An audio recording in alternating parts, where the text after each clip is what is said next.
Competitive exams రాయని వాళ్ళు దీక్షలు ధర్నాలు చేస్తున్నారన్న సీఎం రేవంత్ రెడ్డి వ్యాఖ్యలు దుమారం రేపుతున్నాయి.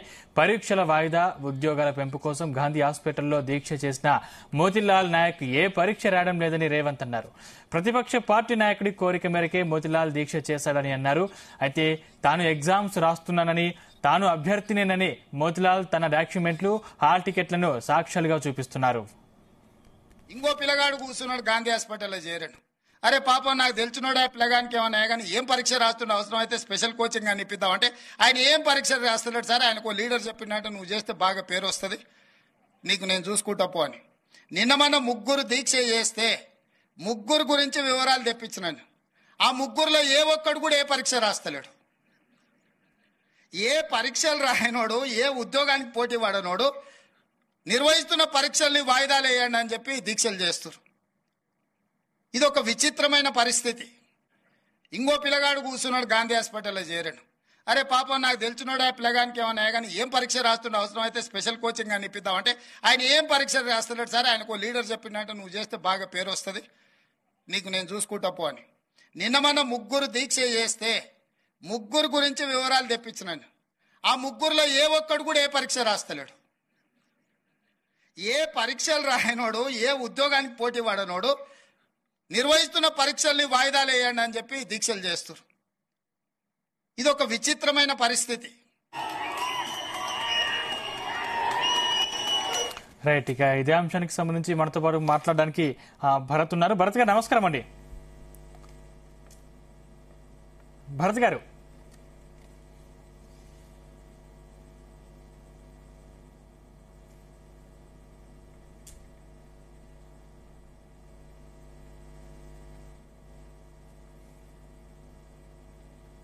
భరత్ గారు నా ఆడియో ఓకేనా మీకు?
ఇంకో పిల్లగాడు కూర్చున్నాడు గాంధీ హాస్పిటల్లో చేరాడు. అరే పాపం నాకు తెలిసినోడు ఆ పిల్లగానికి ఏమన్నా కానీ ఏం పరీక్ష రాస్తున్న అవసరం అయితే స్పెషల్ కోచింగ్ అని ఇప్పిద్దాం అంటే ఆయన ఏం పరీక్ష రాస్తున్నాడు సార్, ఆయనకు లీడర్ చెప్పినట్టు నువ్వు చేస్తే బాగా పేరు వస్తుంది, నీకు నేను చూసుకుంటా పో అని. నిన్న మన ముగ్గురు దీక్ష చేస్తే ముగ్గురు గురించి వివరాలు తెప్పించినాను. ఆ ముగ్గురులో ఏ ఒక్కడు కూడా ఏ పరీక్ష రాస్తలేడు. ఏ పరీక్షలు రాయనోడు, ఏ ఉద్యోగానికి పోటీ పడనోడు నిర్వహిస్తున్న పరీక్షల్ని వాయిదాలు వేయండి అని చెప్పి దీక్షలు చేస్తారు. ఇది ఒక విచిత్రమైన పరిస్థితి. ఇంకో పిల్లగాడు కూర్చున్నాడు గాంధీ హాస్పిటల్లో చేరాడు. అరే పాపం నాకు తెలిసినోడు ఆ పిల్లగానికి ఏమన్నా కానీ ఏం పరీక్ష రాస్తున్న అవసరం అయితే స్పెషల్ కోచింగ్ అని ఇప్పిద్దాం అంటే ఆయన ఏం పరీక్ష రాస్తున్నాడు సార్, ఆయనకు లీడర్ చెప్పినట్టు నువ్వు చేస్తే బాగా పేరు వస్తుంది, నీకు నేను చూసుకుంటా పో అని. నిన్న మన ముగ్గురు దీక్ష చేస్తే ముగ్గురు గురించి వివరాలు తెప్పించినాను. ఆ ముగ్గురులో ఏ ఒక్కడు కూడా ఏ పరీక్ష రాస్తలేడు. ఏ పరీక్షలు రాయనోడు, ఏ ఉద్యోగానికి పోటీ పడనోడు నిర్వహిస్తున్న పరీక్షల్ని వాయిదాలు వేయండి అని చెప్పి దీక్షలు చేస్తారు. ఇది ఒక విచిత్రమైన పరిస్థితి. ఇంకో పిల్లగాడు కూర్చున్నాడు గాంధీ హాస్పిటల్లో చేరాడు.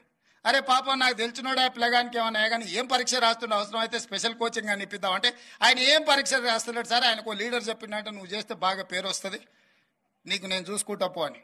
నిన్న మన ముగ్గురు దీక్ష చేస్తే ముగ్గురు గురించి వివరాలు తెప్పించినాను. ఆ ముగ్గురులో ఏ ఒక్కడు కూడా ఏ పరీక్ష రాస్తలేడు. ఏ పరీక్షలు రాయనోడు, ఏ ఉద్యోగానికి పోటీ పడనోడు నిర్వహిస్తున్న పరీక్షల్ని వాయిదాలు వేయండి అని చెప్పి దీక్షలు చేస్తారు. ఇది ఒక విచిత్రమైన పరిస్థితి.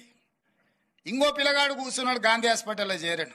అరే పాపం నాకు తెలిసినోడు ఆ పిల్లగానికి ఏమన్నా కానీ ఏం పరీక్ష రాస్తుండే, అవసరం అయితే స్పెషల్ కోచింగ్ అని ఇప్పిద్దామంటే ఆయన ఏం పరీక్ష రాస్తున్నాడు సార్, ఆయనకు లీడ్.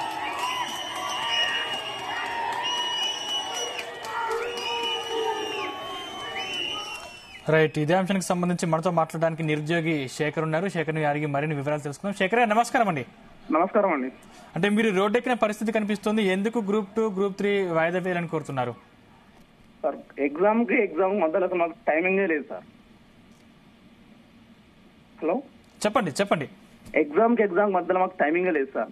గ్రూప్ 2 అనేది మాకు వచ్చేసి ఆగస్టు 7-8, డిఎస్సి అనేది ఈ నెల 18 నుంచి వచ్చే ఆగస్టు 5 దాకా జరుగుతుంది. మధ్యలో 1 డే గ్యాప్. నేను గ్రూప్ 2 ఆస్పిరెన్సీ డిఎస్సి ఎగ్జామ్ ఉంది నాకు 22 తారీఖు.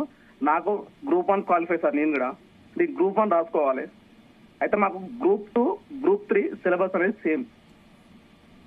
అంటే సీఎం రేవంత్ రెడ్డి స్పష్టమైన వివరణ ఇచ్చారు కదా, అసలు పెంచే ప్రసక్తి కానీ లేకపోతే వాయిదా వేసే ప్రసక్తి కానీ లేదని వివరణ ఇచ్చారు కదా. ఆ సారే కదా సార్, మాకు సీఎం సారే మనకు గత సంవత్సరం ఆగస్టులోనే గ్రూప్ 2లో 2000 పోస్టులు ఇస్తాము, గ్రూప్ 3లో 3000 పోస్టులు ఇస్తాము. మా పార్టీ అధికారంలోకి వస్తారే మాకు హామీ ఇచ్చిండు, మీరు చదవకండి, బుక్కులు పక్కకేసి గ్రామాలలోకి వెళ్ళండి, మన పార్టీని గెలిపియండి. ఆ సారే మాకు హామీ ఇచ్చాడు. కానీ ఎక్కడ కూడా మీపై ప్రభుత్వం ఎక్కడ కూడా తగ్గినట్టు కనిపించట్లేదు కదా. తదుపరి మీకు అదే కదా సార్ మా బాధ అదే కదా సార్. మేము గెలిపించుకున్న పార్టీ మా గవర్నమెంట్ వస్తే మాకు నిరుద్యోగులకు మంచిగా హామీ ఇస్తే మా నిరుద్యోగుల కళ నెరవేరుతుంది. తెచ్చుకున్న తెలంగాణలో మాకు ఉద్యోగాలు వస్తే మా నిరుద్యోగులకు మేము అనుకుంటే ఈ గవర్నమెంట్ కూడా అలానే పక్షపాతం ప్రవహిస్తుంది మా నిరుద్యోగుల మీద. అంటే కాకపోతే మిమ్మల్ని బీఆర్ఎస్ నాయకులు లేకపోతే కోచింగ్ సెంటర్లు విసిగొలుపుతున్నాయి, మీరు వాళ్ళ మాయమాటలో పడి అనవసరంగా రోడ్డు మీకు వస్తున్నారు, మీరు ఇబ్బందులు పడుతున్నారని చెప్తున్నారు కదా సార్. ఈ టైంలో కోచింగ్ సెంటర్ లో కొవ్వలు ఏ ఆస్పిరెంట్ వెళ్ళారు సార్. ఇది రివిజన్ తీసుకున్న టైం సార్. మాకు ఒక 2-3 మంత్స్ రివిజన్ తీసుకున్న టైము. ఇప్పుడు కోచింగ్కి వెళ్తున్నాడు ఎవరు ఉండరు సార్. అంటే బీఆర్ఎస్ నాయకులు మిమ్మల్ని రెచ్చగొడుతున్నారని ఒక ఆరోపణ మీ మీద ఉంది. లేదు సార్, మా ఎమ్మట ఆలు కూడా లేరు. మాకు హామీలు ఇస్తున్నారు. రాహుల్ గాంధీ స్వయాన మాకు మన అశోక్ నగర్ సెంటర్కి వచ్చి చిక్కడపల్లి సెంటర్కి వచ్చి మాట్లాడినప్పుడు తన హామీ ఇచ్చినాయి సార్. మాకు ఏ రాజకీయ నాయక పార్టీ తోటి ఎవరు మాకు అవసరం లేదు. మా నిరుద్యోగులు మేమే సార్. మాకు సార్ ఇట్లా హామీ ఇచ్చిండు రేవంత్ సార్ అని మేమే స్వచ్ఛందంగా అడుగుతున్నాం. కానీ నిన్న మొన్న మీ నిరసన కార్యక్రమంలో బీఆర్ఎస్ నాయకులు పాల్గొన్నారు కదా. మేము అప్పటికి వద్దన్నాము సార్, వాళ్ళని కూడా వెళ్ళామని చెప్పినాం కదా. ఈ రోజు రేవంత్ రెడ్డి ప్రభుత్వం తగ్గకపోవడానికి కారణం కూడా ఒక రీజన్ ఏంటంటే ఆ బీఆర్ఎస్ నాయకులు మిమ్మల్ని విసుగొలుపుతున్నారని. ఏమంటారు? లేదు సార్, మమ్మల్ని ఎవరు విసుగొల్పలేరు. మా నిరుద్యోగులు మేము స్వచ్ఛంగా మాకు జాబులు కావాలి, మాకు కడుపు కావాలి, మేమే బయటకు వచ్చి రోడ్ ఎక్కాం సార్. పుస్తకాలు పట్టుకున్న టైంలో మేము రోడ్ ఎక్కాం. మా పరిస్థితి మాకు ఇస్తుంది. ప్రధానంగా మీ డిమాండ్స్ ఏంటి? మాకు సార్ ఇప్పుడు చదువుకోవడానికి ఎగ్జామ్ కు 45 days ఉంటది కాబట్టి ఆ ఎసులుబాటు కల్పించమని కోరుతున్నాం సీఎం సార్ ని. మాకు గ్రూప్ 2 అనేది పోస్టులు పెంచి డిసెంబర్, గ్రూప్ 3 అనేది నవంబర్ 17-18 తారీఖులు ఉన్నది. మాకు సేమ్ సిలబస్ కాబట్టి గ్రూప్ 2 అనేది పోస్ట్ పోన్ చేయమంటారు డిసెంబర్ కు. మేము గ్రూప్ 1 రాసుకుంటాం సార్. నేను group 1 qualify candidate sir. Group 1 రాసే అర్హత నాకు లేదా సార్, నేను రాసుకోవద్దా? అంటే ఈ విషయంలో ప్రభుత్వం వెనక్కి తగ్గకపోతే తదుపరి మీ కార్యాచరణ ఎలా ఉండబోతోంది? తగ్గుతా సార్. మేము తగ్గుతానని నమ్ముతున్నాం. మా గవర్నమెంట్ నిరుద్యోగులు గెలిపించిన గవర్నమెంట్ కాబట్టి మమ్మల్ని అర్థం చేసుకుంటామని ఆలోచిస్తున్నాం సార్. ఆలోచించకపోతే తదుపరి కార్యాచరణ ప్రకటిస్తాం సార్. రేపటి వెళ్ళినాను. రైట్, థ్యాంక్ యూ శేఖర్ గారు.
రైట్, ఇదే అంశానికి సంబంధించి మనతో మాట్లాడడానికి నిరుద్యోగి భరత్ చౌహాన్ ఉన్నారు. వారిని అడిగి మరిన్ని వివరాలు తెలుసుకుందాం. భరత్ గారు నమస్కారం అండి. భరత్ గారు, సార్ అంటే ఏ ఎగ్జామ్ రాయని వారే నిరుద్యోగులు రెచ్చగొడుతున్నారని మోతిలాల్ నాయక్ గారిని ఉద్దేశించి చేసినటువంటి వ్యాఖ్యల మీద మీ ఒపీనియన్ ఏంటండి? సార్ ఇప్పుడు నిండు సభలో సీఎం రేవంత్ రెడ్డి గారు ఈ రోజు ఏం చెప్పారంటే, ఎవరో ఉసిగొల్పుతుంటే పేరు కోసమో ఇంకేదో దానికోసమో ఈ రోజు మోతిలాల్ నాయక్ ఆమరణ నిరాహార దీక్ష చేశారనే దాని గురించి చెప్పడం అనేది, ఇప్పుడు సీఎం రేవంత్ రెడ్డి గారి దృష్టిలో నిరుద్యోగులందరూ ఆయన దృష్టిలో ఏమైందంటే మొత్తం ఇప్పుడు నీరు గార్చే ప్రయత్నాలు చేస్తున్నారు. ఇప్పుడు గ్రూప్ 2, గ్రూప్ 3, గ్రూప్ 4 అప్లికేషన్ చేయనట్టుగా, ఆయన అప్లికేషన్ కానట్టుగా, నిరుద్యోగ కానట్టుగా ఎవరో ఉసిగొల్పుతుంటే ఆయన ఆమరణ నిరాహార దీక్ష చేస్తున్నట్టుగా ఈ రోజు మాట్లాడడం జరిగింది. దానికి ఉస్మానియా యూనివర్సిటీ నుంచి వినోద్ నాయక్ ఉస్మానియా జేఏసీగా ఆయన మిత్రుడిగా దగ్గరుండి చూసినోనిగా చెప్తున్నాయంటే చాలా జెన్యున్ క్యాండిడేట్, ఆయన సమస్యల మీద పోరాడే వ్యక్తి. ఆయన గ్రూప్ 1 కావచ్చు, గ్రూప్ 2 కావచ్చు, గ్రూప్ 3 కావచ్చు అప్లికేషన్ పెట్టారు. ఆ ఫైల్స్ కూడా మీకు పంపడం జరిగింది. సార్ ఈ రోజు బక్క జాక్సన్ గారు కావచ్చు, అశోక్ సార్ కావచ్చు ఈ రోజు కోచింగ్ ఇన్స్టిట్యూట్లు ఈ రోజు పోస్ట్ పోన్ అయితే వాళ్లకు లాభాలు చేకూరుస్తారని మాట్లాడడం అనేది ఇది ఎంతవరకు సమంజసం సార్? ఇప్పుడు వేలాది మంది నిరుద్యోగులు ఈ రోజు బయటకు వచ్చి రోడ్ల మీదకి వచ్చి ఒక నెల రోజుల నుంచి ధర్నాలు చేస్తుంటే ఈ ప్రభుత్వము నిమ్మకు నీరెట్టినట్టుగా వ్యవహరిస్తుంది. ఈ నిరుద్యోగుల అంశాల మీద ఏర్పడ్డ ఈ తెలంగాణ ఈ కాంగ్రెస్ పార్టీ ఈ రోజు విద్యార్థులను నిరుద్యోగులను తుంగలో తొక్కే ప్రయత్నాలు చేస్తుంది.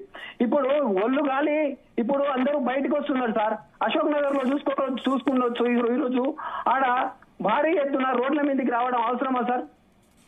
రేపు ఎల్లుండి ఇప్పుడు ఈ కురిషల్ డ్యామ్ లా వాళ్ళు బయటకు వచ్చి మాకు పోస్ట్ పోన్ అయితే ఒక 3 నెలలు చదువుకోవచ్చు, మా కుటుంబాలు బాగుపడతాయి, మా జనరేషన్ బాగుపడుతుంది. 12 సంవత్సరాల నుంచి ఇక్కడ ఆగిపోతున్నాం, ఏం చెప్పలేకపోతున్నాం. వేలాది రూపాయలు ఇన్స్టిట్యూట్ పెట్టినాం, కోచింగ్ ఇన్స్టిట్యూట్ పెట్టినాం, చదువుకొని ఇక సమయం లేదు. ఆ బుక్స్ ఉన్నాయి సార్. ఈ రోజు నిరుద్యోగులందరూ ఆ కిషన్ రెడ్డి దగ్గర వెళ్తే మీరు చూసుకున్నట్లయితే ఆ బుక్స్ ఉన్నంత హైట్ ఉన్నాయి సార్. ఒక్కొక్క బుక్స్ ఒక 20 నుంచి 30 బుక్స్ చదవాలంటే అది ఈ సమయం సరిపోదు కదా సార్? ఈ రోజు అదే విధంగా ఈ రోజు నిరుద్యోగులుగా అయితే ఈ అప్లికేషన్ ఉద్యోగాలు అప్లికేషన్ పెట్టలేదని ఈ రోజు మాట్లాడడం జరిగింది. మీకు అందరికీ మేము మీడియా వాళ్ళకి అందరికీ చెప్పదలుచుకున్నది ఒకటే అండి, మీరు అతి వేగంగా నేను పంపిన ఫార్వర్డ్ అందరికీ షేర్ చేయాలి, మీరు చెప్పాలి.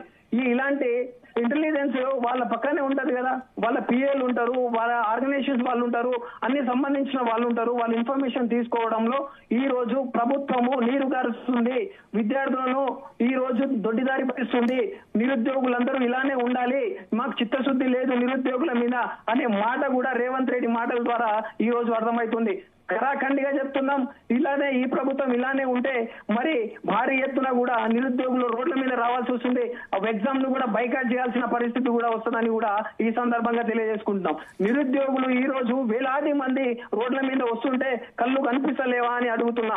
ఇక్కడ ఆర్ట్స్ కాలేజ్ దగ్గర కావచ్చు, పోలీసుల నిర్బంధం కావచ్చు, మా సమస్యలను ఈ రోజు ప్రభుత్వానికి తెలియనియకుండా ఒక రాష్ట్రం యొక్క సీఎం గారు కూడా ఈ రోజు నిండు సభలో వీళ్ళందరూ దొంగలు అప్లికేషన్ చేసుకోలే అని మాట్లాడడం కూడా ఎంతవరకు సమంజసం అని కూడా ఈ సందర్భంగా తెలియజేసుకుంటాను. మీరు స్క్రోల్ చేయాలి సార్. ఈ అంశాన్ని ఆయన హాల్ టికెట్ పంపినా, అప్లికేషన్ డీటెయిల్స్ పంపినా, గ్రూప్ 1 ఉంది, గ్రూప్ 2 ఉంది, గ్రూప్ 3 ఉంది, అప్లికేషన్ పెట్టిండా లేదా మోతీలాల్ నాయక్ గారు కూడా మీరు ప్రజలందరికీ నిరుద్యోగులందరికీ అక్కడ ఉన్న వ్యవస్థలో ఉన్న కాంగ్రెస్ పార్టీ శ్రేణులందరికీ సీఎం రేవంత్ గారు కూడా చూసే విధంగా మీరు ఈ అంశాన్ని లేవలెత్తాల్సిన అవసరం కూడా ఉంది. ఈ రోజు మీడియా మాకు సహకరిస్తుంటే ఈ రోజు జీటీవీ మీడియా మీద కావచ్చు, లైబ్రరీలో ఆర్ట్స్ కాలేజ్ లైబ్రరీ మీద దాడులు చేస్తున్నారు. అంటే నిరుద్యోగుల పక్షాన మీడియాను కూడా ఉండనీయకపోవడం అనేది సిగ్గుచేటు. ఈ ప్రభుత్వము మొత్తం నిజాం పాలన మొత్తం అరాచకం సాగిస్తున్నది అనేది ఈ మన కళ్ళకు కట్టినట్టుగా కనిపిస్తున్న వ్యవహారం. ఇదే విధంగా మీరు చూసుకున్నట్లయితే మేము నిరాహార దీక్ష చేసినప్పటి నుంచి, ఆమరణ నిరాహార దీక్ష చేసినప్పటి నుంచి పక్క నుండి నేను చూసుకుంటున్న వ్యక్తిగా చెప్తున్నా, ఏ పార్టీ యొక్క ప్రలోభాలు లేదు. మాకు టీఆర్ఎస్ అని, ఆ పార్టీ అని, ఈ పార్టీ అని వీళ్ళు మమ్మల్ని మొత్తం చెడుదారి పట్టించే ప్రయత్నాలు చేస్తున్నారు. ఏ పార్టీకి సంబంధం లేదు. మీరు ప్రతిపక్షం ఉన్న పార్టీలు కావచ్చు, వామపక్ష నేతలు సంఘాలు కావచ్చు, విద్యార్థి సంఘాలని కావచ్చు, అందరినీ ఈ రోజు తీసుకొని ఉమ్మడిగా మేము ఇంతమందిని నిరుద్యోగుల్ని కలుపుకొని ఈ రోజు ఈ కార్యక్రమం చేస్తుంటే మమ్మల్ని తుంగలు తొక్కే ప్రయత్నాలు చేస్తున్నాయి. కంటికి కనిపించని విధంగా మమ్మల్ని చిత్ర హింసలు పెడుతున్నారు. అక్కడ లాఠీ చార్జ్ చేస్తున్నారు. విద్యార్థులను ఈ రోజు చిత్ర హింసలు పెట్టిన ఘటనలను కూడా మీరు మీ లైవ్ ద్వారా కావచ్చు, ఈ మీడియా ముఖంగా కావచ్చు, యూట్యూబ్ మీడియాలు కావచ్చు, సోషల్ మీడియాలు కావచ్చు, ఈ రోజు చూపిస్తున్న వైనం కనిపిస్తున్నా గానీ ఈ రాష్ట్ర ప్రభుత్వము, ఈ ముఖ్యమంత్రి ఏ విధంగా ఉన్నారంటే ఇలా నిండు సభల్లో కూడా వీళ్ళందరూ దొంగలు, వీళ్ళందరూ నిరుద్యోగులకు హాని కలిగించే వ్యక్తుల లెక్క చిత్రీకరించడం, మాట్లాడడం, ఒక సీఎం హోదాలో ఉన్న ముఖ్యమంత్రి ఈ విధంగా మాట్లాడడం అనేది సిగ్గుచేటుగా భావిస్తున్నాం. ఉస్మానియా యూనివర్సిటీ బిడ్డలను ఉద్యమాలు చేయమని నేర్పిన రాజకీయ నాయకులు ఎవరు లేరు.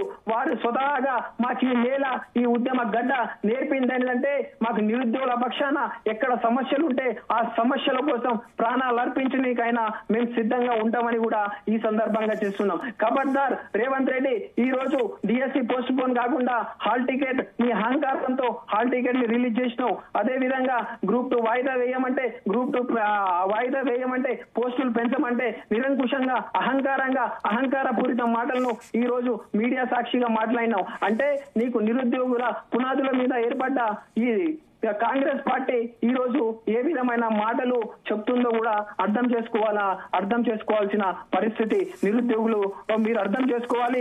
ఇంతమంది నిరుద్యోగులు, మహిళలు రాస్తారోకలు చేసిన, టీఎస్పీఎస్సీ ముట్టడి చేసిన, మిలియన్ మార్చి చేసిన ఈ రోజు స్పందించని ఈ ప్రభుత్వం దున్నపోతు మీద వానపడ్డట్టుగా వ్యవహరిస్తున్న ఈ ప్రభుత్వం ఇంకా ఏ విధమైన సమాధానం చెప్పాలి? ఈ రోజు మోతీలాల్ గారు కూడా ఢిల్లీకి వెళ్లి జంతర్ మంతర్ దగ్గర ధర్నా కార్యక్రమం కూడా చేసినా కానీ ఈ ప్రభుత్వము దున్నపోతు మీద వానపడ్డట్టుగానే వ్యవహరిస్తుందని కూడా ఈ సందర్భంగా తెలియజేసుకుంటున్నాం.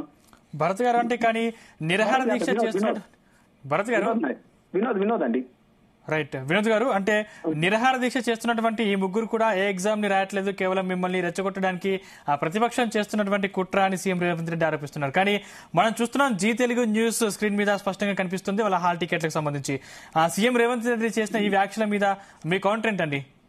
సార్, మోతీలాల్ నాయక్ నేను ఒకటేసారి అప్లికేషన్ పెట్టుకున్నాం. ఆయన ఇప్పుడు ఆయన అందుబాటులో లేకపోయినా నాకు బాధ అనిపించి నేను అన్ని డౌన్లోడ్ చేసుకుని అన్ని మీడియా వాళ్ళకు పంపింది నేనే. ఆయన అవైలబుల్ గా లేడు. కాబట్టి ఈ సందర్భంగా తెలియజేసుకుంటుంది ఒకటే, అంటే నిరుద్యోగుల కోసం కొట్లాడితే ఆయన్ని ఏదో ఒక విధంగా ఎవరినో ఒక విధంగా చిత్రీకరించడం, దాన్ని అప్లికేషన్ చేయకపోవడం అని చెప్పడం, నిరుద్యోగులకు ఉత్సాహాన్ని పెంచడం కోసం ఇది. లేకపోతే ఇప్పుడు మీరు ఏమనుకుంటున్నారు అంటే అప్లికేషన్ చేయలేదు అంటే ఈ అప్లికేషన్ చేసిన వాళ్ళు ఎవరు మరి? గ్రూప్ 1 కావచ్చు, గ్రూప్ 2 కావచ్చు, గ్రూప్ 3 కావచ్చు, అంటే ఎవరు చేశారు? మీరు టీఎస్పీఎస్సీ ఆఫీస్ ఉంది, టీఎస్పీఎస్సీ వెబ్సైట్ ఉంది, అందులో మోతీలాల్ అని కొడితే పేరుతో కొట్టే, లేకపోతే టీఎస్పీఎస్సీ ఐడితో కొడితే అన్ని డీటెయిల్స్ వస్తాయి కదా. అంటే మీ చిత్తశుద్ధి లేదా అని చెప్తున్నా. టీఎస్పీఎస్సీ రాష్ట్రం మొత్తం మీ చేతులు ఉన్నప్పుడు మీరు జస్ట్ అప్లికేషన్ చేసిందా చేయలేదా ఇన్ఫర్మేషన్ కూడా తెలియని ఈ వ్యవస్థ ఎంతవరకు కరెక్ట్ అండి? అంటే మీరు ప్రజలకు ఏం చెప్దాం అనుకుంటారు? అంటే ఏ వ్యవస్థ, మీ విద్యా వ్యవస్థ మీ చేతిలోనే ఉంది. అన్ని వ్యవస్థలు మీ చేతిలో పెట్టుకొని మీకు అన్ని ఇంటెలిజెన్స్ రిపోర్ట్స్ ఉన్నాయి. ఈ రోజు అప్లికేషన్ చేయలేదంటే నేను ఇప్పుడు డిస్ప్లే మీద కనిపిస్తున్నది ఎవరిది? ఆ హాల్ టికెట్ అప్లికేషన్ ఎవరిది? అంటే అప్లికేషన్ చేయనోళ్ళు చేసినోళ్ళు అని సంబోధిస్తున్నారే. అంటే నిరుద్యోగుల కోసం కొట్లాడే నాయకుడు ఉండకూడదా? సార్ చెప్పండి, నిరుద్యోగుల కోసం కొట్లాడే నాయకుడు ఉండకూడదా? అంటే ఒకరి సమస్యలు మీరు వేలాది మంది రోడ్ల మీదకి వస్తేనే ఈ రోజు మీరు ఎలాంటి చలనం లేకుండా వ్యవహరిస్తున్నారే. అంటే అప్లికేషన్ చేయలేదని ఈ నిరుద్యోగులు బక్క జయసన్ గారు కావచ్చు, అశోక్ సార్ కావచ్చు, ఈ రోజు 10 రోజులు 12 రోజులు ఆమరణ నిరాహార దీక్ష చేస్తే మీరు వాళ్ళు ఈ పోస్ట్ ఇవ్వలేదని కూర్చున్నారు, వాళ్ళు ఇన్స్టిట్యూట్ నడపనిక కూర్చున్నారు, ఈయన పేరు కోసం కూర్చున్నారు. అంటే ఇది ఎంతవరకు సమంజసం అండి? ఒక నిరుద్యోగుల బాధలు తెలిసిన వ్యక్తి, ఒక ఉస్మానియా యూనివర్సిటీ బిడ్డగా ఈ రోజు ఒక ఆస్పిరెంట్ గా అక్కడ పోయి ఆ ధర్నాలు చేసినా గానీ ఈ ప్రభుత్వం చెల్లిస్తుందేమో, ఈ ప్రభుత్వం మమ్మల్ని కనుకరిస్తుందేమో, మేము చేసినాం కదా, మేము తెచ్చుకున్న ప్రభుత్వం కదా, మా మాట వినదా అనేది ఒక నినాదంతో అక్కడ కూర్చున్నోళ్ళని ఈ రోజు మీరు ఇంత చిత్రహింసలు పెట్టుకుంటా, ఈ రోజు నిమ్మకు నీరెత్తినట్టుగా వ్యవహరించుకుంటా, ఒక అమ్మాయిలు ప్రెగ్నెన్సీ లేడీని కూడా గుంజుకోపోయి ఈ రోజు పరిస్థితి ఎట్లా కనిపిస్తుందంటే రోడ్ల రోడ్ల మీద కొట్టడం కావచ్చు, ఉస్మానియా యూనివర్సిటీలో కొట్టడం కావచ్చు, మీడియా మిత్రుల మీద దాడి కావచ్చు. ఈ రోజు ఈ ప్రభుత్వం ఎట్లా ఉన్నదంటే మొత్తం అరాచకం, ఒక నెపోలియన్ లాగా, ఒక నిజామ్స్ లాగా ఈ రోజు మళ్ళా పాత రోజులు గుర్తుకొస్తున్నాయి. తెలంగాణ మూవ్మెంట్ లో జరిగిన ఉద్యమాలు ఈ రోజు విద్యార్థులు కనపడుతున్నారు. అప్పటి కాలంలో మేము ఉద్యమంలో పాల్గొనకపోయినా ఎంతో లాఠీ దెబ్బలు ఆ రోజు చూసినాము. ఈ రోజు కూడా టీవీల ద్వారా కావచ్చు మేము డైరెక్ట్ గా అనుభవిస్తున్న పరిస్థితి ఈ రోజు కనిపిస్తుంది. ఇంత నిరంకుశమైన పాలన అంటే విద్యార్థులు ఈ రోజు మీకు సమయం ఇస్తే ఏమవుతుందండి? సమయం ఇస్తే ఒక 3 నెలల సమయం ఇస్తే చదువుకునేటోళ్ళు చదువుకుంటారు. మీకు ఎలాంటి ఇబ్బంది అవుతుంది అంటే పాత ఉన్న ఇప్పుడు 10 సంవత్సరాన్ని వెయిట్ చేస్తున్నారు కదా, ఒక 3 నెలల సమయం ఇవ్వండి మాకు. మేము అడిగేది అదే కదా, పోస్ట్ పోన్ చేయండి సార్. మేము ప్రభుత్వానికి వ్యతిరేకత కాదు, మేము కోరి తెచ్చుకున్న ప్రభుత్వం ఇది. మాకు కొంచెం సమయాన్ని కేటాయించండి, మాకు గ్రూప్ 2 పోస్టులు పెంచండి, మాకు డిసెంబర్ లో గ్రూప్ 2 ఎగ్జామ్స్ పెట్టండి, గ్రూప్ 3 ఎగ్జామ్స్ పెట్టండి అని వేడుకోవడం తప్ప. కానీ వినోద్ గారు, మిమ్మల్ని బీఆర్ఎస్ నాయకులు లేకపోతే కోచింగ్ సెంటర్లు రెచ్చగొడుతున్నాయి. వీళ్ళు వాళ్ళ మాయమాటలు పడి మీరు అనవసరంగా మీ భవిష్యత్తు నాశనం చేసుకోకండి, అందుకే మేము పోస్ట్ పోన్ చేయట్లేదని సీఎం రేవంత్ రెడ్డి చెప్తా ఉన్నారు. ఏం చెప్తారు సార్? బీఆర్ఎస్ కావచ్చు, బీజేపీ కావచ్చు, సో అండ్ సో ఇంకా ఏ పార్టీలు కావచ్చు, మేము ఏ పార్టీలో కూడా లేము. మేము నిరుద్యోగుల సమస్యల గురించే కొట్లాడుతున్నాం. మీరు ఇదే కావచ్చు, మేము అడిగిన హామీలు ఇవ్వండి, నెక్స్ట్ ఎలక్షన్ లో కూడా మేము ఎన్నుకునే బాధ్యత మా భుజస్కంధాల మీద ఎత్తుకుంటాం. ఇప్పటికి కూడా చెప్తున్నాం, మేము ఏ పార్టీ కాదు, మేము మీ పార్టీలే. మేము ఏం చెప్తున్నామంటే మా కోరికలు ఏముంటాయో, నిరుద్యోగుల కోరికలు ఉన్నాయో అవి తీర్చగలిగితే నెక్స్ట్ ఎలక్షన్ లో కూడా మిమ్మల్ని మేము గెలిపించుకునే బాధ్యత కూడా మేము తీసుకుంటామని కూడా ఈ సందర్భంగా తెలియజేసుకుంటాం. ఏ పార్టీకి తొత్తు కాదు మేము. వాళ్ళు ఏంటంటే ఇప్పుడు బీఆర్ఎస్ కావచ్చు, బీజేపీ కావచ్చు, ప్రతిపక్ష లీడర్లు కాబట్టి వాళ్ళు మాకు మద్దతు ఇవ్వడం అనేది జనాన్ని కనపరచడం అనేది మాకు తెలియని దానికి వాళ్ళు తెలియజేయడం అనేది, టీఎస్పీఎస్సీ ముట్టడికి సహకరించడం అనేది మాకు సహకరించినప్పుడు వాళ్ళ సహాయ సహకారాలను మేము తీసుకుంటాం. ఇప్పుడు టీఆర్ఎస్ కావచ్చు, బీజేపీ కావచ్చు, వామపక్ష నేతలు కావచ్చు, విద్యార్థి సంఘాలు కావచ్చు, అన్నింటినీ మేము కలుపుకొని పోతున్నప్పుడు వీళ్ళు మమ్మల్ని ఎన్నుకుంటే ఎందుకు నడిపిస్తారండి సార్?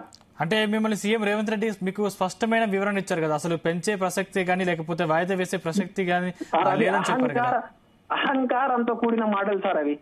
అహంకారం. ఈ రోజు నెల రోజులు అవుతుంది, విచ్చలవిడిగా ఎక్కడ పడితే అక్కడ ధర్నాలు జరుగుతున్నాయి, రాస్తారోకలు జరుగుతున్నాయి, విద్యార్థులు ఆమరణ నిరాహార దీక్ష కూర్చుంటారు, కొన్ని ముఖ్యమైన వ్యక్తులు ఆమరణ నిరాహార దీక్షలు కూర్చుంటారు. గాంధీ హాస్పిటల్ ఏ విధంగా జరిగింది సార్? వేలాది మంది తరలి వస్తే మీరు అరెస్టు చేసి బొల్లారం వరకు తీసుకెళ్లారు, ఈ సిటీ బోర్డర్స్ వరకు మమ్మల్ని తిప్పిండు, వ్యాన్ల తిప్పిరు మొత్తం తిప్పి మమ్మల్ని ఇబ్బంది పెట్టుకుంటా. మీకు ఇంటెలిజెన్స్ రిపోర్ట్స్ కూడా మీకు అందినాయి, కానీ మాకు ఎలాంటి సమాచారం లేదని కూడా ఈ రోజు ఈ విధంగా వ్యవహరించడం కూడా కరెక్ట్ కాదండి. మీరు నిరుద్యోగుల ఉసురు తీసుకోకండి సార్, ప్లీజ్. మాకు ఏడుపు వస్తుంది. ఈ విద్యార్థులు ప్రతిరోజు కాల్ చేస్తుంటే, నిరుద్యోగులు కాల్ చేసుకుంటే, ఒక ఆడపిల్లలు కాల్ చేస్తుంటే మాకు ప్రతిరోజు బాధ కల్పిస్తుంది. మేము ఎందుకు ఇంత పోరాటం చేసినా, ఇంత చేస్తున్నా గానీ ఈ రోజు మమ్మల్ని ఈ ప్రభుత్వం కనికరించడం లేదనే గురించి చాలా బాధ అనిపిస్తుంది సార్. వేలాది మంది నిరుద్యోగులు ఈ రోజు ఒక పూట తినకుండా ఉద్యమాలు చేస్తుంటే మాకు పోస్ట్ పోన్ జరుగుతుందని వేలాది మంది ఉద్యమాలు చేస్తున్నారు సార్. ప్లీజ్ ఇప్పటికైనా మీరు ఈ ప్రభుత్వం మా మాటలు విని ఇది కొంచెం పోస్ట్ పోన్ చేసి మాకు డిసెంబర్ లో కావచ్చు కొంచెం మాకు పోస్ట్ పోన్ మాకు సమయాన్ని కొంచెం ఇవ్వాలని కూడా ఈ ప్రభుత్వాన్ని వేడుకుంటున్నాం. మాకు ఎవరితో కానీ, ఏ టీఆర్ఎస్ పార్టీ కానీ, బీజేపీ కానీ, వామపక్ష కానీ మేము సలహాలు సూచనలు తీసుకొని మద్దతు తీసుకుంటున్నామే కానీ మేము ఎవరికి తొత్తు కూడా కాదని కూడా ఈ సందర్భంగా తెలియజేసుకుంటున్నాం. వినోద్ గారు, అంటే వాయిదా వేస్తే నిరుద్యోగులకి నష్టం అంటున్నారు, అంటే మీరే నష్టపోతారని చెప్తా ఉన్నారు సీఎం రేవంత్ రెడ్డి. నష్టమే అనుకుంటే వేలాది మంది రోడ్ల మీదకి ఎందుకు వస్తారు సార్? ఒక మాట మనం అనుకోవాల్సింది, నష్టమే అనుకుంటే వేలాది మంది మేము రిప్రజెంట్ లెటర్లు ఎమ్మెల్యేలకు, ఎంపీలకు కాళ్ళు మొక్కడం, పోలీసు వాళ్ళని కాళ్ళు మొక్కడం మేము విజువల్ లో చూస్తూనే ఉంటాం. వేలాది మంది ఈ రోజు బయటకు వచ్చి నిరాహార దీక్ష చేయడం కావచ్చు, వేలాది మంది లాఠీ చార్జ్ దెబ్బలు తినడం కావచ్చు. ఇది మాకు అవసరమా సార్? ఇంట్లో కూర్చొని మేము చదువుకునే వాళ్ళం కదా సార్. ఒక 3 నెలలు సమయం ఇస్తే మీరు ఇచ్చిన పోర్షన్స్ ఈ సమయంలో క్లియర్ కాకపోవడం మాకు ఇబ్బందికరంగా ఉంది. మాకు కొంచెం సమయాన్ని పొడిగిస్తే అవి కూడా క్లియర్ అయిపోతుంది, మేము రాసుకుంటాం. ఒక ప్రయత్నం మాకు అర్థమవుతుంది, మాకు ఉద్యోగాలు వస్తే చేసుకుంటా, లేకపోతే వేరే పని కూడా మేము చేసుకోవడానికి సిద్ధంగా ఉన్నాం అన్నట్టు ఈ రోజు నిరుద్యోగులందరూ బయటకు వస్తే మీరు పాత 10 సంవత్సరాల నుంచి చదువుతున్నారు కదా అన్నట్టు మాట్లాడితే ఇది కరెక్ట్ కాదు సార్. 10 సంవత్సరాల నుంచి గత ప్రభుత్వం ఉన్నప్పుడు మాకు అటా ఇటా అనే సంభాషణ మొత్తము అయోమయంలోనే పడి ఉన్నాం. వేలాది రూపాయలు ఖర్చు చేసుకొని ఇన్స్టిట్యూట్ లో పెట్టుకుంటా ఇప్పుడు స్టడీ హాల్ లో కూర్చొని చదువుకున్న రోజు సెంట్రల్ లైబ్రరీలో వేలాది మంది చదువుకుంటారు సార్. ఉస్మానియా యూనివర్సిటీలో కావచ్చు, లైబ్రరీలో కావచ్చు, వేలాది మంది ఇన్స్టిట్యూట్ కి చదివిన పాఠాలు ఇప్పుడు మళ్ళీ రివిజన్ చేసుకోనిక కూడా మాకు సమయం సరిపోవట్లేదు. ఇప్పుడు ఈ ధర్నాలకే, ఈ రస్తారోకలకే ఈ కొంత సమయాన్ని కూడా పోయింది. మాకు ఒక 3 నెలల సమయం మాకు కేటాయించినట్లయితే, డిఎస్సి కొంచెం పోస్ట్ పోన్ చేస్తే, ఈ గ్రూప్ 2 పోస్ట్ పోన్ చేస్తే మాకు ఈ సమయాన్ని వాడుకుంటూ మిమ్మల్ని నెక్స్ట్ క్వశ్చన్ అయ్యాము, మాకు 30 లక్షల ఉద్యోగాలు ఇవ్వండి, మీరు చెప్పిన విధంగానే సంవత్సరానికి 2 లక్షలు అన్నారు, 2 లక్షలు కాదు 6 నెలలు వచ్చింది కదా, మాకు 30,000 ఉద్యోగాలు ఇవ్వండి, మేము ఈ జనరేషన్ వాళ్ళు వెళ్ళిపోతాం, మాకు ఎలాంటి సమస్యలు ఉండము, మాకు వయసు వస్తుంది, మాకు పెళ్లి ఏడు వచ్చింది. ఈ రోజు చాలా మంది ఉద్యోగాలు లేక, ఉపాధి లేక మీ బుక్కులు పట్టుకొని వేలాది మంది కూర్చున్న పరిస్థితి సార్. ప్లీజ్ ఇప్పటికైనా వీళ్ళ బాధలని, వీళ్ళ కన్నీరుని ఒకసారి మీ కొడుకుల లెక్కనో, మీ తమ్ముళ్ళ లెక్కనో ఒకసారి ఆలోచించి వాళ్ళని కొంచెం పోస్ట్ పోన్ చేయవలసిందిగా కోరుకుంటున్నాం సార్. రైట్. చివరిగా ఈ ప్రభుత్వం అసలు తలగకపోతే తదుపరి మీ కార్యాచరణ ఎలా ఉండబోతుంది వినోద్ గారు? సార్, ప్రభుత్వం వంగకపోతే మెడలు వచ్చి వంగిచ్చే బాధ్యత కూడా ఈ నిరుద్యోగులు తీసుకుంటారు సార్. ఇప్పుడే కాదు, 6 నెలల్లోనే ఇంత అరాచకం జరుగుతుందంటే ఇంకా 5 సంవత్సరాల కాలంలో ఎలాంటి అరాచకం జరగబోతుందో కూడా ఈ ప్రభుత్వం ముందే ఊహించుకోవాల్సిన అవసరం కూడా ఉంది. ఈ ఉస్మానియా బిడ్డలను ఒక్కసారి ఉసిగొల్పినామంటే వేలాది మంది రోడ్ల మీద రావాల్సిన పరిస్థితి కూడా వస్తుంది. మీకు ఇదే విధంగా మీ ప్రభుత్వానికి నిమ్మకు నీరెత్తినట్టుగా వ్యవహరిస్తున్న ఈ ప్రభుత్వానికి గద్దెలు కూడా దింపే అవకాశం కూడా మేము తీసుకోబోతున్నామని కూడా ఈ సందర్భంగా తెలియజేసుకుంటున్నాం. రైట్. థ్యాంక్ యూ వినోద్ గారు. రైట్. ఇక ఇదే అంశం సంబంధించి మనతో మాట్లాడడానికి మోతిలాల్ నాయక్ గారు మనతో పాటు అందుబాటులో ఉన్నారు. మోతిలాల్ నాయక్ గారు నమస్కారం అండి. నమస్తే అమ్మా. నమస్తేనా. అంటే ఏ ఎగ్జామ్ రాయని వారే నిరుద్యోగిని రెచ్చగొడుతున్నారని మిమ్మల్ని ఉద్దేశించి ప్రధానంగా ఈ రోజు రేవంత్ రెడ్డి గారు చేసిన వ్యాఖ్యలపై మీరేమంటారు? ఆయనకు చదువు రాదు కాబట్టి గుంపు మేస్త్రి కదా, ఏమైనా తాపీలతో కొట్టుకోవడమే తెలుసు, గోడలు కొట్టడమే తెలుసు, రంగులు పోయడమే తెలుసు. కానీ ఇట్లాంటి చదువుకున్నోడు బాధ ఏందని వాడికి ఆయన తెలియదు. 2012లో నేను స్టార్ట్ చేసిన 3 ఎకరాల భూమి అమ్మిన, 3 సంవత్సరాలు చదివిన, TSPSC అది మన బంజారా హిల్స్ KPR చదివిన 2000. ఇవన్నీ నా రికార్డ్స్. దాని తర్వాత నేను గ్రూప్ 1 3 సార్లు. ఈ రోజు మొన్న ఇప్పుడు దీంట్లో మీకు లెటర్ సైన్ సిగ్నేచర్ ఉంది. గ్రూప్ 1 అండ్ గ్రూప్ 4 మీద సిగ్నేచర్ అంటే ఎగ్జామ్ రాయకుండానే సిగ్నేచర్ ఉంటుందా అండి? అంటే మీరు నిరుద్యోగులు రెచ్చగొడుతున్నారని చెప్తా ఉన్నారు. నేను ఒక నిరుద్యోగిని, నేను ఒకటి చదువుకుంటూ వచ్చినోడిని. చదువుకుంటా ఒక 10 సంవత్సరాలు 2012 అంటే ఈ రోజు ఈ ఇయర్ ఏంటి 2024 12-14 సంవత్సరాలు నేను ఆ ప్రాసెస్ లో ఉన్నోడిని. ఆ పెయిన్ ఏంది, ఎట్లా ఉంటది అని నాకు తెలుసు. కాబట్టి వాళ్ళ తరఫున, వాళ్ళ కోసం నేను ఒక యూపీఎస్సీ ఎవడు పోతారంటే యూపీఎస్సీ అంటే మీరు ఒక్కరే కాదు, మీతో పాటు నిరాహార దీక్ష చేసిన ముగ్గురు కూడా అసలు అర్థం చేసుకోవాల్సింది ఏంటంటే, యూపీఎస్సీ ప్రిపేర్ అవ్వాలనుకున్న ఆలోచన ఎవరికి వచ్చినా కూడా వాళ్ళు సొసైటీకి ఎంతో ఏదో కొత్త పాజిటివ్ కంట్రిబ్యూషన్ చేయాలనే ఆలోచన ఉన్న వాళ్ళే చేస్తారు. సో ఆ ప్రాసెస్ లో వచ్చిన నేను అందుకోసమే నేను ఆమె నిరాహార దీక్ష అనేది గత 70 సంవత్సరాల నుంచి పర్టికులర్ గా ఈ 12 సంవత్సరాల నుంచి 34 లక్షల మంది నిరుద్యోగులతో ఆట ఆడుకుంటూ ఈ రోజు నిరుద్యోగులు ఒక మోతిలాల్ అంటే రాజకీయ నాయకుడు అనుకుందాం, నా వెనకాల ఎవరో ఉందని మరి ఈ 34 లక్షల మంది నిరుద్యోగులు రోడ్ల మీద వస్తున్నప్పుడు కళ్ళు ఎక్కడ పోయినాయి ఆయనకి? ఇప్పుడు నేను ఫ్లైట్ లో పోతున్నా, నేను ఫ్లైట్ లో పోతున్నా అని చెప్పేసి అంటున్నాడంట. సోయి ఉండాలి ఏమైనా మాట్లాడడానికి. ఇంత నిరుద్యోగులను అవమానపరుస్తారా అండి? అంటే గారు మీతో పాటు ఇద్దరు కూడా ఏ ఎగ్జామ్స్ రాయట్లేదు, కేవలం మిమ్మల్ని ప్రతిపక్షాలు రెచ్చగొడుతున్నాయని చెప్తున్నారు. అవునండి. ఇప్పుడు జడ్సన్ గారి వయసు, అశోక్ సార్ గారి యొక్క నేపథ్యం, అశోక్ సార్ యొక్క వయసు, అశోక్ సార్ గారు వాళ్ళు పిల్లల జీవితాల కోసం చేస్తున్నారు కదా. జడ్సన్ అది కాదు. ఇప్పుడు నిరుద్యోగుల కోసం పోరాటం చేయాలంటే హాల్ టికెట్లే ఉండాలా? ఏమైనా రూల్ ఉందా అది? ఈయనకి ఏమో హాల్ టికెట్లు ఉన్నాయండి ముఖ్యమంత్రి అవ్వడానికి? అసలు ఈయన ఏం మాట్లాడుతున్నాడు? కామన్ సెన్స్ ఏమైనా ఉన్నదా? అట్లా కాదండి. ఎవరైనా ప్రతిపక్షంలో ఉన్న వాళ్ళు రాజకీయం చేస్తారు. కానీ ఈయన ఇష్యూని సాల్వ్ చేయకుండా మా మీద ఇష్యూ రెచ్చగొట్టి పైనుంచి మా దగ్గర రాజకీయం చేస్తే ఇక అందులోనే మేము ఒకటే నిర్ణయించుకున్నాం. చలో ఢిల్లీ కార్యక్రమం పెట్టుకున్నాం, చలో ఢిల్లీకి వెళ్ళిపోతున్నాం. ఇక చలో ఢిల్లీలో ఈయన మొత్తం పునాదులన్నీ బయటకు కదులుతాయి. అంటే వాయిదా వేస్తే నిరుద్యోగులకి నష్టం అంటున్నారు కదా సార్ ఇప్పుడు వాయిదా ఇప్పుడు మాకు పోస్ట్ పోన్ కావాలని నిరుద్యోగులు ఉట్టిగానే అడగరుగా.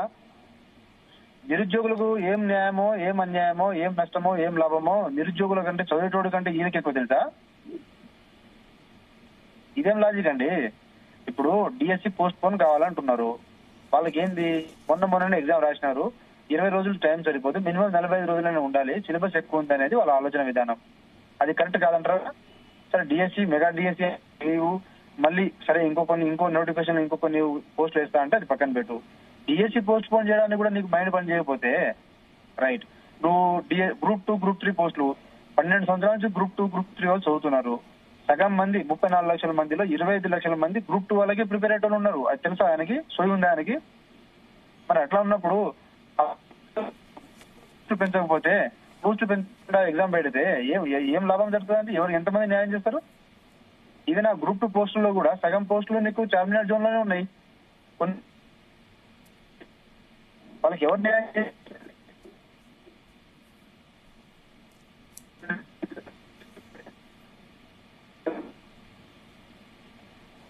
నాయక్ గారు, అంటే సీఎం రేవంత్ రెడ్డి స్పష్టమైన వివరణ ఇచ్చారు కదా, అసలు పెంచే ప్రసక్తి లేదు, వాయిదా వేసే ప్రసక్తి లేదని. సార్ ఇప్పుడు ఆయన ఒక ఒంటెద్దు పోగొడతో పోతున్నాడు. ఆ విధానం అనేది 100% కరెక్ట్ కాదు. అది అట్లా ఇప్పుడు ఇది ఎప్పుడైనా ప్రజల నుంచి ఒక బాధ వచ్చినప్పుడు, ప్రజల నుంచి ఒక సమస్య వచ్చినప్పుడు దానికి అనుకూలంగా ఆలోచన చేసి దానికి సొల్యూషన్ వచ్చేటట్టు మాట్లాడాలి కానీ వాళ్ళని రెచ్చగొట్టి రాజకీయం చేసేటట్టు పైన ఉన్నోడే మాట్లాడితే ఆయన సీటు తెచ్చిందే వీళ్ళు, సీట్ ఇచ్చిందే వీళ్ళు, సీటు ఊడగొట్టడం ఎంత చెప్పండి? ఏముంది ఇప్పుడు రేపటి రోజు నిరుద్యోగులు మొత్తం బయటకు వచ్చి పైసలు పెడుతున్నాం, లేదంటే ఇంకో పార్టీకి సపోర్ట్ చేసి మాకు ఈ ప్రభుత్వం మాకు అనుకూలంగా పనిచేయట్లేదు, లేదంటే విత్ ఇన్ కాంగ్రెస్ పార్టీలోనే రేవంత్ రెడ్డి మాకు అనుకూలంగా పనిచేయట్లేదు, ఇంకో ముఖ్యమంత్రి కావాలని చెప్పేసి ఒక మూవ్మెంట్ స్టార్ట్ చేస్తే ఏం చేయని పరిస్థితి? నాయక్ గారు, అంటే పోలీసులు మీపై ప్రవర్తించిన తీరు కానీ, లేకపోతే పదజాలం గురించి కానీ, లేకపోతే పిడుగుదల గురించి కానీ ఈవెన్ కేసీఆర్ గారి గవర్నమెంట్ లో కూడా ఇంత అరాచకం మేము చూడలేదండి. కేసీఆర్ గారి గవర్నమెంట్ లో కూడా మేము రోజుకు 24 గంటలు ఆమరణ నిరాలు దీక్ష చేసుకున్న రోజు సందర్భాలు ఉన్నాయి కానీ పోలీసు వాళ్ళు పిడిగుద్దులు గుద్దుతున్నారండి. వాళ్ళు వాళ్ళు నక్సలైట్ల, రౌడీలా, గుండాలాలు వచ్చిన జర్నలిస్టుల మీద దాడి చేస్తున్నారు. జర్నలిస్టులు ఏం చేసినారండి? ఇదేం ప్రజాపాలన అండి? దీన్ని ప్రజాపాలన అంటారా దీన్ని?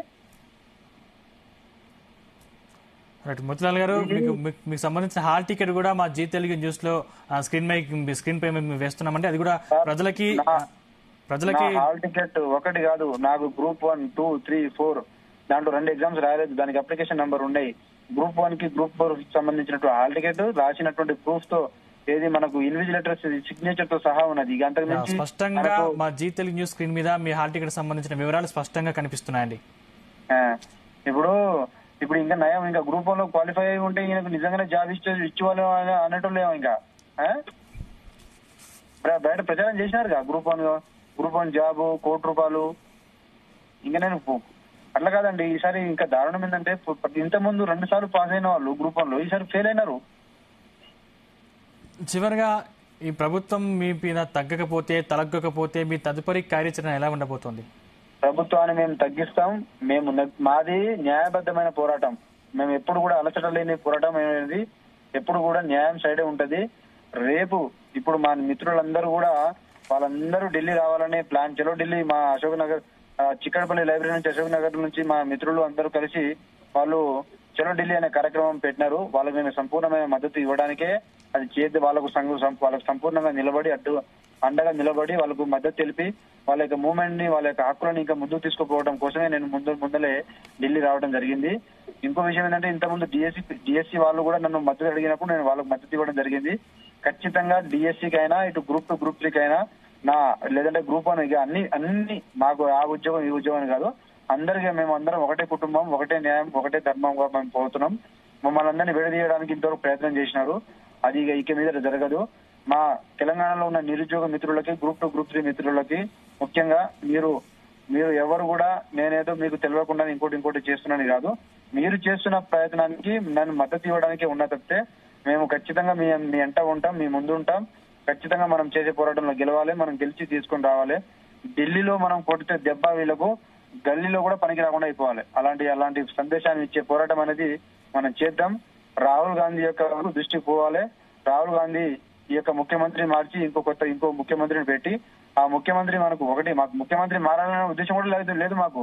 కానీ మేము మా డిమాండ్లు ఏవైతే ఉన్నాయో ఆ డిమాండ్ ఖచ్చితంగా పరిష్కారం అయ్యే వరకు మాత్రం మేము పోరాటం చేస్తాం. చివరిగా మోతిలాల్ గారు, అంటే పోలీసుల చేతిలో దెబ్బలు తిన్న నిరుద్యోగులకు లేకపోతే అరెస్టు చేసిన నిరుద్యోగులకు మీరు ఎటువంటి భరోసా ఇస్తారు? నేను ఖచ్చితంగా వాళ్ళ కోసం ఉన్నాం. నేను ఒక్కనే కాదు, తెలంగాణ సమాజం మొత్తం వాళ్ళ కోసం అండగా ఉంది. ఈ రోజు రేవంత్ రెడ్డి గారు ఏదైతే కండకవరంతో మాట్లాడిన మాటలు, అది ప్రతి ఒక్క నిరుద్యోగికి అవమానంగా మాట్లాడిన మాటలు, వాటికి మేము ఖచ్చితంగా అందరూ దానికి ప్రతిస్పందన అనేది ఈ రూపంలో ఈ రోజు ఈ ధర్నాలు, ర్యాలీలు, ఈ రోడ్ బ్లాక్ చేయడంలో వచ్చింది. ఖచ్చితంగా రాబోయే రోజుల్లో వీళ్ళు ఎవరు కూడా అధైర్యపడొద్దు. వీళ్ళకి మేము అందరం ఉన్నాం. మేము అందరం వీళ్ళ వెనకాల ఉన్నాం. వీళ్ళ ముందర ఉండి కూడా మేము దెబ్బలు తినడానికైనా, వీళ్ళ కోసం ఎంతవరకైనా మేము న్యాయ పోరాటానికి మేము చేయడానికి ఖచ్చితంగా ముందుంటాం. ఇక్కడ ఎవరు వాళ్ళు వీళ్ళు తక్కువ దూరం కాదంతా మా ఊర్లే. వీళ్ళకి న్యాయం జరగాలి. న్యాయం జరిగేంత మేము పోరాటం చేస్తాం. Right, thank you Motilal Nayak garu. Thank you అండి.